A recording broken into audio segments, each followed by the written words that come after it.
Hello everyone, আমি অপর্ণা। আশা করি তোমরা সবাই ভালো আছো। আমিও খুব ভালো আছি। সেদিন বিকালে যাচ্ছিলাম কিছু কেনাকাটা করতে। সেদিন বলতে রবিবারে, ধরুন ওই এক সপ্তাহ হতে গেল। আমি যাচ্ছিলাম আর ওদিক থেকে এসেছিল উত্তম।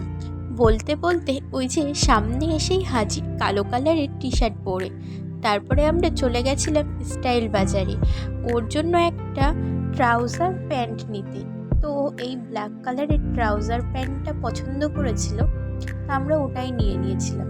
আর সাথে তোমাদের দেখিয়েও দিলাম ছেলেদের কালেকশন। তার সাথে আমিও একটু মেয়েদের কালেকশনও দেখতে চলে গেছিলাম আর তোমাদেরও দেখিয়ে দিলাম। আর আমার শপিং করা হয়ে গেছিল।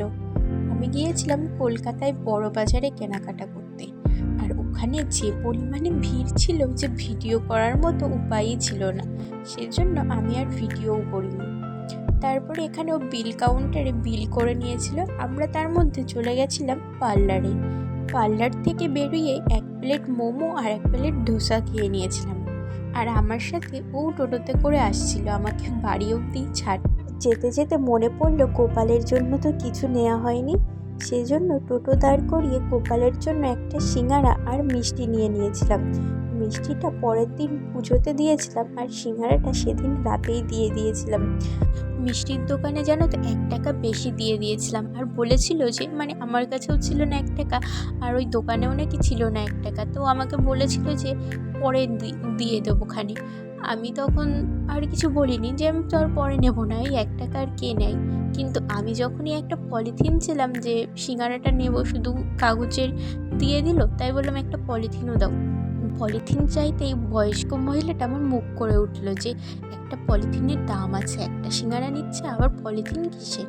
তো আমি শুনলাম, ওই জন্যই জানো তো কারোর কাছে ওরকম 1 টাকাও না বাকি রাখতে নেই, দিয়েও আসতে নেই। তারপরে আমি বাড়িতে চলে এসেছি আর এইদিকে ও ট্রেনে উঠে বাড়িতেও যাচ্ছে। দেখো, একটু ভিডিও ক্লিপ নিতে বলেছিলাম, মুখটা কেমন করে রয়েছে। আমি নিয়ে নিয়েছিলাম একটা ক্লিপার, এটা হচ্ছে ব্লাউজের ডিজাইন করার জন্য ওই পাইপিং মতো, ওটা নিয়েছিলাম। আর নিয়েছিলাম একটা চারকোল, কাজল, নেল পলিশ আর লিপস্টিক।